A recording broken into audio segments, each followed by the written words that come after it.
नमस्कार दोस्तों, आज का टॉपिक है सिंधु घाटी सभ्यता।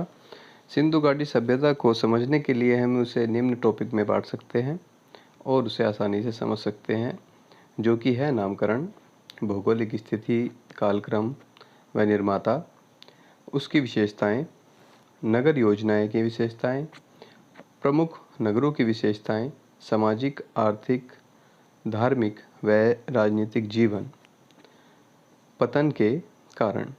इन सभी टॉपिक्स के अंतर्गत हम सिंधु घाटी सभ्यता को आसानी से समझ सकते हैं। पॉइंट वाइज करके हम सभी टॉपिक को जानने की कोशिश करेंगे। सबसे पहला टॉपिक है नामकरण।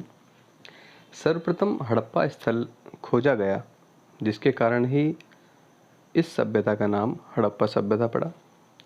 इसे दूसरा नाम सिंधु घाटी सभ्यता भी कहा जाता है, क्योंकि जो भी पुरातात्विक नगर खोजे गए हैं वो सिंधु नदी के या उसकी सहायक नदियों के किनारे ही बसे हुए हैं। दूसरा, इस सभ्यता को कांस्य युगीन सभ्यता भी कहा जाता है तथा इस सभ्यता को मेहुला सभ्यता भी कहा जाता है। कांस्य की ज़्यादा प्रयोग होने के कारण कांस्य युगीन सभ्यता कहा गया। अब बात करते हैं भौगोलिक स्थिति की। हड़प्पा सभ्यता की भौगोलिक स्थिति भारत, पाकिस्तान और अफगानिस्तान में है। अगर सर्वाधिक स्थल की बात की जाए तो भारत में 925 स्थल हैं, जो कि सबसे ज़्यादा हैं। सबसे कम स्थल अफगानिस्तान में है, जिनकी संख्या 2 है।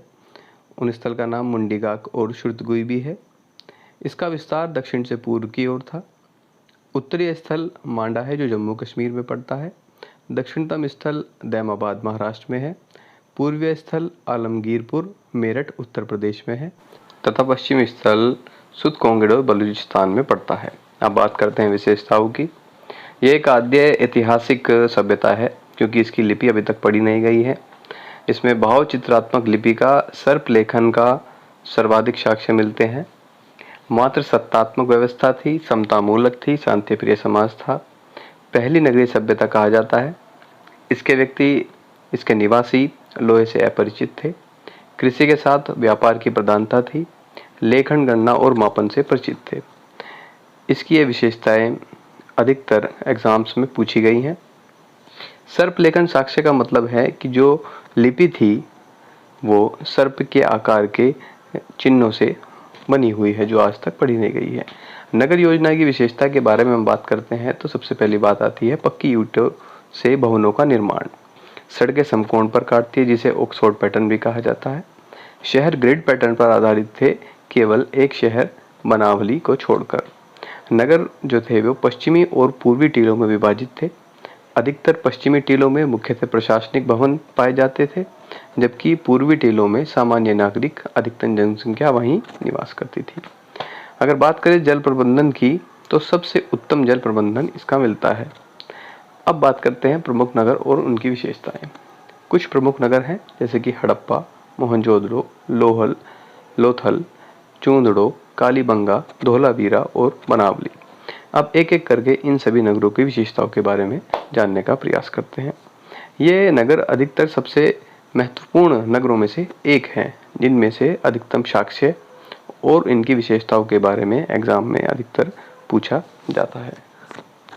हम बात करते हैं एक एक करके इन सभी नगरों की विशेषताओं की। सबसे पहले नगर के बारे में बात करते हैं हड़प्पा नगर। हड़प्पा नगर का खोजकर्ता जॉन मार्शल दयाराम साहनी ने 1921 में की थी।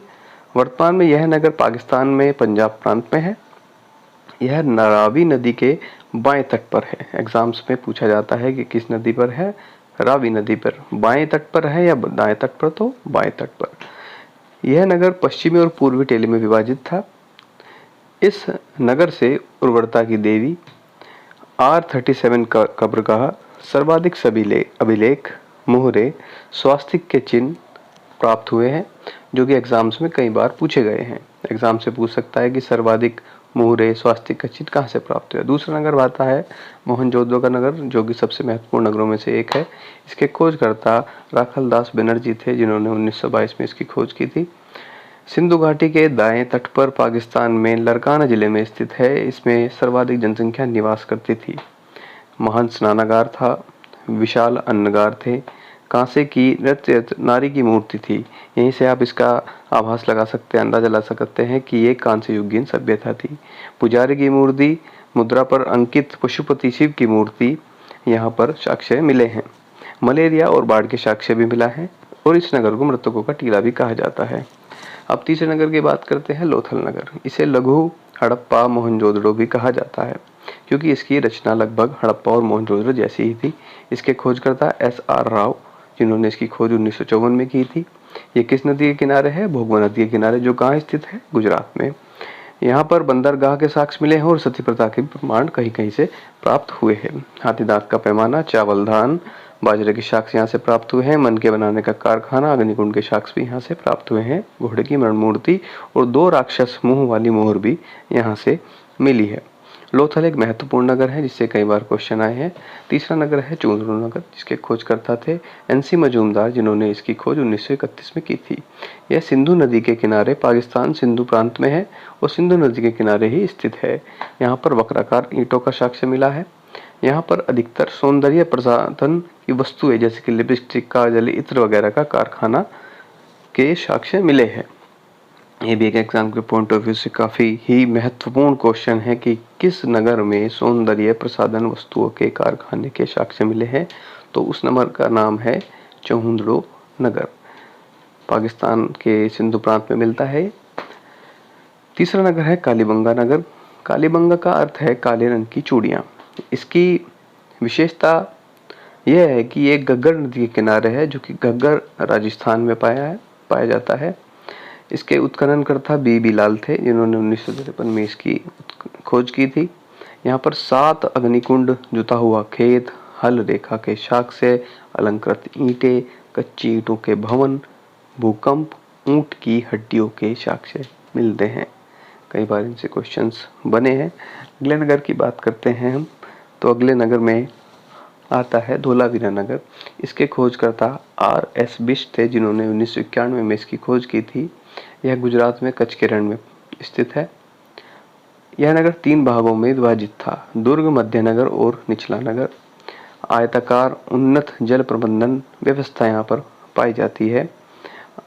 प्रवेश द्वार पर नाम की पट्टिका के साक्ष्य मिलता है, जैसे कि वर्तमान में नेम प्लेट अपने अपने घरों में सब लगा देते हैं, उसी प्रकार इस नगर में भी प्रवेश द्वार पर नाम पट्टिका मतलब नेम प्लेट के साक्ष्य पाए जाते हैं। स्टेडियम के साक्ष्य भी इस वाले नगर से मिले हैं। अगले नगर की बात करते हैं बनावली। इसमें केवल कुछ ही पॉइंट आपको पढ़ने हैं। इसके खोजकर्ता RS बिष्ट, जिन्होंने इसकी खोज की थी 1973 ईस्वी में। बनावली वर्तमान में हरियाणा हिसार में स्थित है। यहाँ से मिट्टी का हल या हल का टेराकोटा पकी हुई मिट्टी को बोलते हैं, उसके साक्ष्य प्राप्त हुए हैं। यहाँ की सड़कें ग्रिड पद्धति या समकोण पद्धति में ना काटकर यहाँ की सड़कें स्टार शेप्ड में बनी हुई थी। जो यहाँ से इनके साक्ष्य पाए गए हैं कि यहाँ की सड़कें स्टार शेप्ड में बनी हुई थी।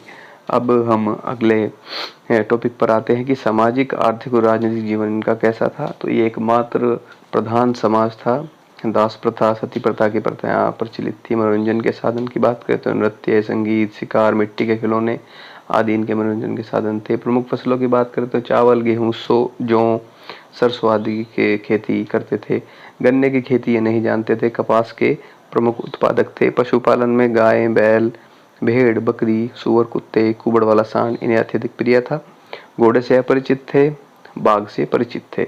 वस्तु विनिमय प्रणाली मतलब बार्टर सिस्टम का यहाँ पर प्रचलन था। मात्र देवी पशुपति प्रतीक पूजा यहाँ पर की जाती थी। सर्वाधिक एक श्रृंगी पशु का अंकन यहाँ पर मिला है इनकी मोहरों से। जादू टोने में विश्वास रखते थे, सावधान का प्रचलन था। पशु पूजा करते थे अधिकतर कुबड़ वाला सांड, जिसकी मोहर अधिकतर प्राप्त हुई है। पुरोहित शासन की जो संभावना है वो इतिहासकर्ता पिगट ने कहा है कि यहाँ पर पुरोहित शासन होगा।